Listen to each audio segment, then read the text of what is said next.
Sa totoo lang, mapapakamot ka na lang talaga sa ulo mo sa mga iniintriga na naman nila kay Kalingap Edo ngayon. Nalilink na naman siya kay Early. Anong utak yan? 'Di ba? So ano ba ang tamang solusyon sa mga ganitong fans na sobra ka-zeloso at zelosa, wala na sa tamang pag-iisip to?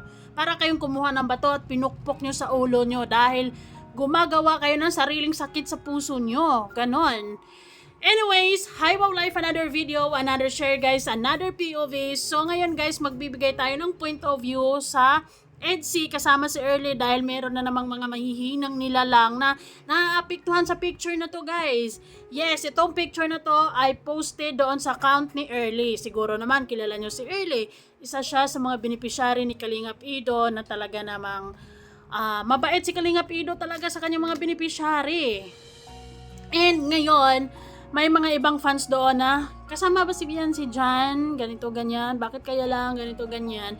Regardless kung kasama or hindi, dapat ka magtiwala. Dapat lakasan mo ang loob mo. Dapat yung tiwala mo ay diretso lang sa EDC lamang. 'Di ba? Kasi after mapanood mo yung part 79 siguro naman dapat panatag ka na, pero bakit lusaw ka pa din? Bakit liquid ka pa din? Aba, pambihira, anong klaseng hindi ko na alam yan kung anong klaseng mindset yan, kung ano pang kulang. Kasi lately talaga ay hindi tinatago ni Kalingap Edo at saka ni Beyonce na halos lagi-lagi silang magkasama. And it's good thing.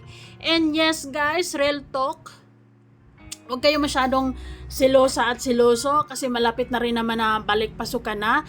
And yes, hindi sa araw-araw makakasama ni Kalingap Edo si Beyonce. Kaya ang dapat natin gawin, lakasan ang loob at magtiwala. Hindi porket may kasamang ibang babae si Kalingap Edo, maiba na agad yung yung paniniwala mo.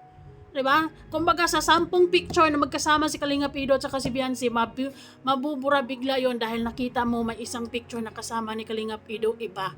And do you think I'm thinking of hindi naman talaga yon, dapat lang kasi si Kalingap Edo beneficiary naman niya si Early.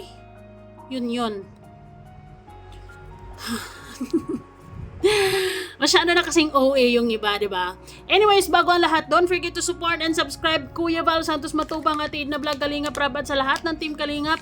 Syempre guys, salamat sa support at pagmamahal nyo sa aming mga Kalingap reactors. And of course, thank you so much sa mga umu-order ng ating sabon at sa mga gustong mangbakbak. This 2025, subukan nyo po yung sabon na to kung gusto nyo talagang mawala ang mga dead skin nyo dyan, lalo na sa mga prone sa pimples dyan. Ito, makakatulong talaga to.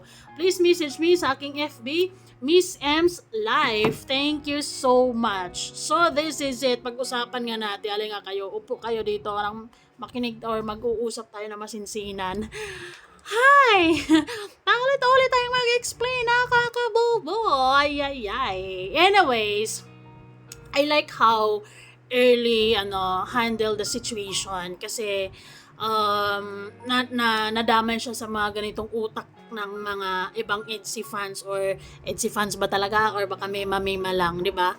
But then since na medyo naka-follow siya kay Early, I think updated din talaga siya sa EDC ganap.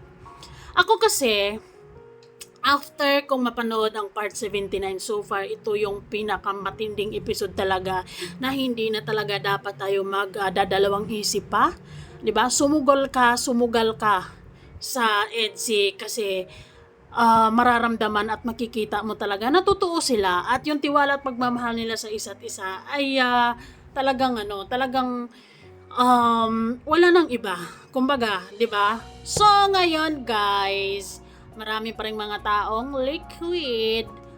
Isipin nyo ha, pagkatapos kay A, umalis si A, at bumalik kay si M, tapos babalik nyo, ililink nyo na naman si Kalingap Edo kay Early.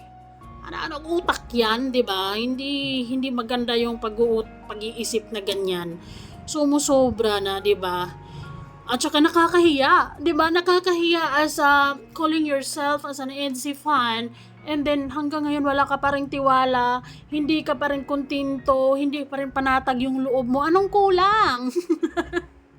Anong kulang? Dahil sa tingin ko naman, talagang si Kalingap Edo ngayon ay he did yung best na makakaya niya just to give time, quality time, makasama si Beyonce, vice versa, di ba?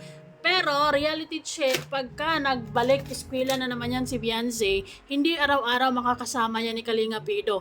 Ang dapat matibay yung paniniwala at tiwala mo sa EDC. Kasi kadalasan or mga beneficiaries ni Kalinga Pido ay mga babae pa naman. Tapos ikaw puro selos yung nasa utak mo, selos. Actually, itong mga to ay mga kaibigan to ni Beyonce, di ba? At walang threat. Hindi ka dapat mag-isip ng mga kung ano-ano pa mang dapat mong mga kanigahan dyan dahil sigurado ako walang ganon.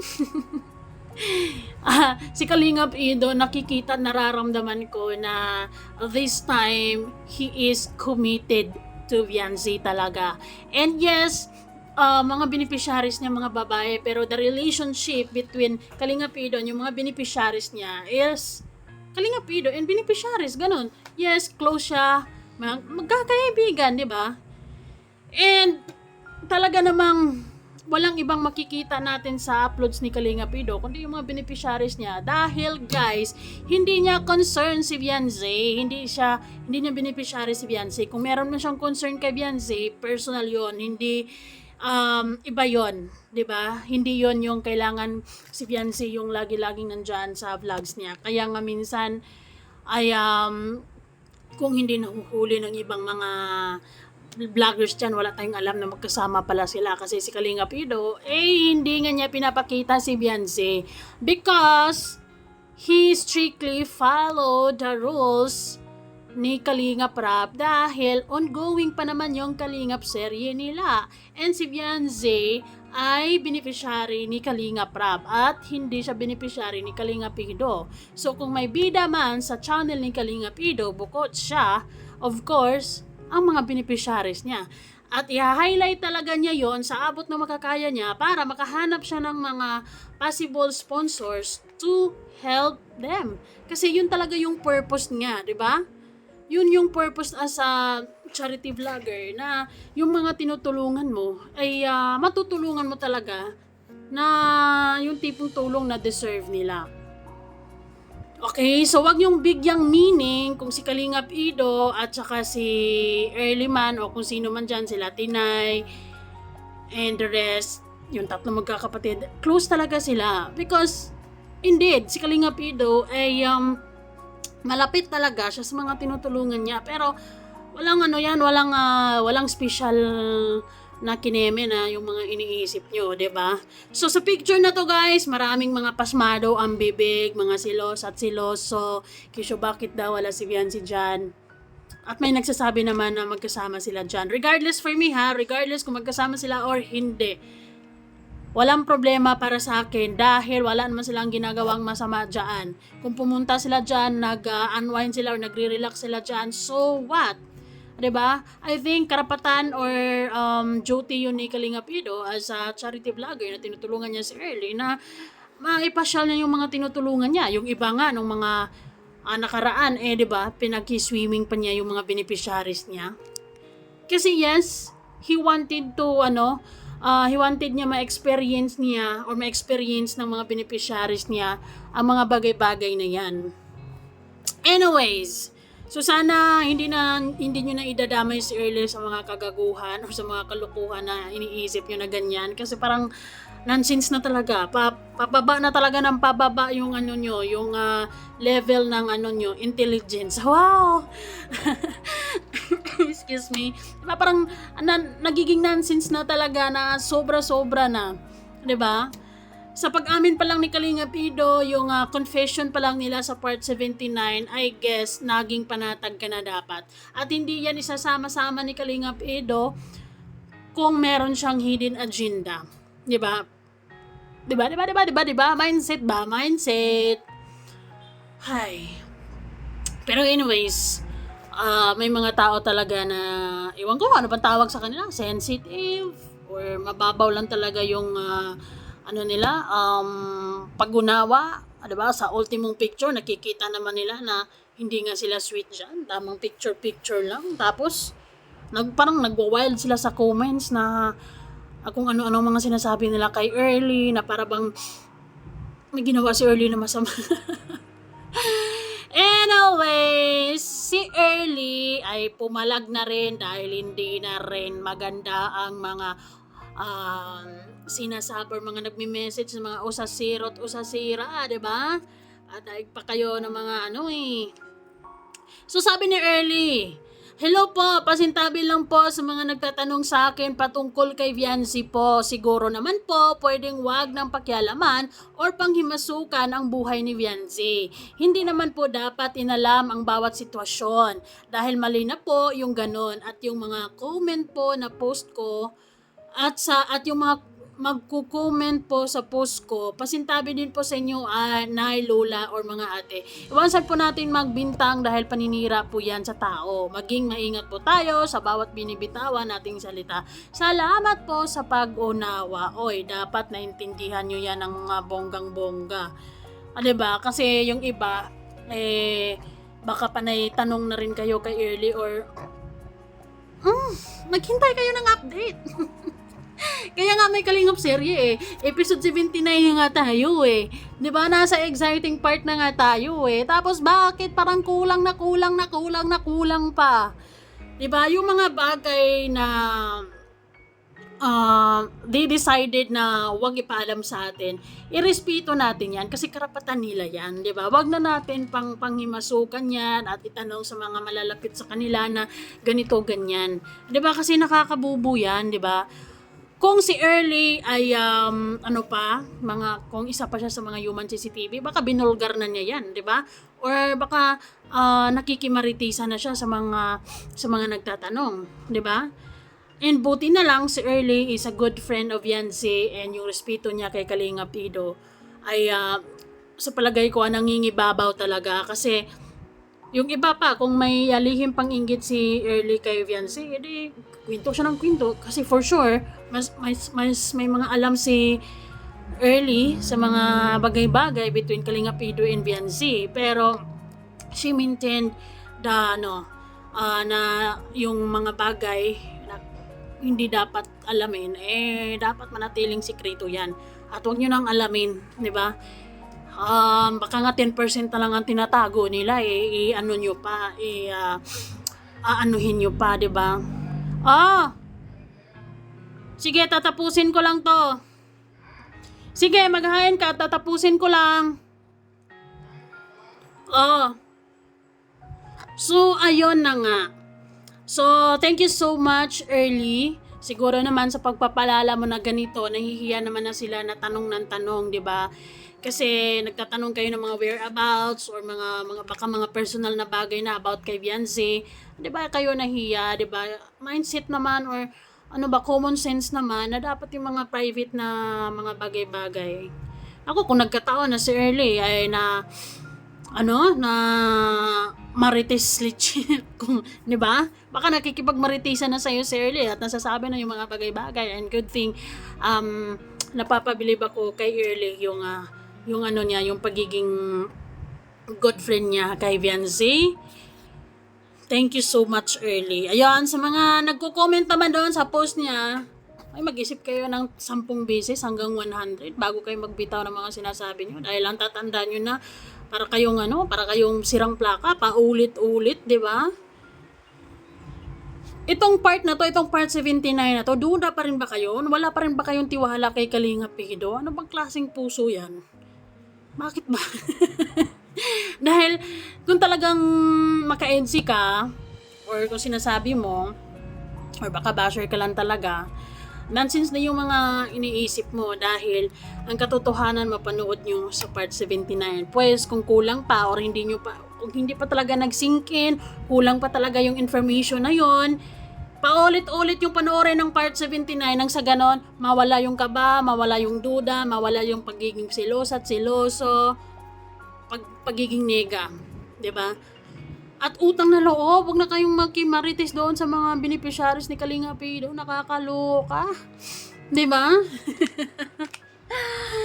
Ay nako, kung ano man ang mga bagay na pinili nilang hindi i-share, ay hayaan na lang natin na manatiling sa kanila yon. 'Di ba? Kasi most of naman sinasabi naman nila sa atin. So sana maging kontento, maniwala at magtiwala kayo kay Kalingap Edo sa EDSI. Kung mahal mo ang EDSI, kung naniniwala ka sa EDSI, dapat diretso lang ang paniniwala mo. Wala nang kung sino-sino pa dyan. Dahil sa Kalingap Edo ay hindi mo yan mapipigilan na wag maging close sa kanyang mga beneficiaries. No? Yung mga beneficiaries niya ay mga puro babae. Pero siguro naman, nasa tamang edad na siya. He knows his limitations. And yes, he is committed to Viancy, and yun yung bagay na pinapahalagahan niya. At sana nararamdaman nyo yan, at sana naisip nyo na ay, nakakabubo na talaga to dahil kung sino-sino na lang talaga na nililink nyo kay Kalingap Edo. Pogi talaga to si Kalingap Edo ay. Diba? Parang nakukulangan ba kayo sa ganda, sa tiwala, kay Viancy, diba? So yes, hindi mag-i-effort si Kalingap Edo kung baliwalain lang niya si Viancy at diba? Kung siguro naman kung mag-iisip kayo ng ganito ganyan kay Kalingap Edo, ililink niyo siya sa mga taong hindi beneficiaries. Diba? Pinag-isip ko tuloy kayo. Pero, ayun na nga, ang ibig kong sabihin, magtiwala at maniwala kayo sa EDSI. Dapat, malakas yung pagtitiwala nyo. Kasi, lalo na balik pasukan na, hindi na sila lagi magkakasama niyan. At ang kailangan yung panghawakan niyan is tiwala talaga. Okay? So, sana maging panatag yung loob nyo sa EDSI at huwag na nyo naman laging ililink si Kalingap Edo kung sino-sino man dyan, di ba? Parang nakakaloka na, di ba? Ay, nakakapagod. Di ba kaya nga minsan si Kalingap Edo ay hindi na rin nag-i-explain sa mga bagay-bagay na ito kasi nakakapagod na rin naman, di ba? And siguro naman alam niya na yung realidad, pero yung iba talagang pilit binibigyan ng kulay, nililink, kahit nonsense. So, ayan lamang guys. Thank you so much. Kaya tatagan yung sarili nyo, be ready. Kasi, balik eskwela na at hindi na sila lagi magkakasama. Ang tanging panghahawakan natin, tiwala at pagmamahal sa kanilang dalawa na sila ay committed at hindi sila gagawa ng kung ano pa man na ikakasakit nilang dalawa. We are manifesting. Diba? Thank you guys so much. Kayo guys, anong masasabi nyo sa pagiging prangka ni Early sa mga baliw-baliwan sa comment section at sa mga marites na talagang walang control sa sarili at talagang dapat alam yung yung gusto nila maging advance sila sa mga bagay-bagay. Aalamin nila. Through Early, through Tinay ba? Hala, nako baka. Pero buti na lang si Early ay mabuting kaibigan at imbis na i-chika niya yung mga bagay-bagay ay pinost na lang kayo para naman mahiya kayo. So yun. Thank you guys so much. Bye!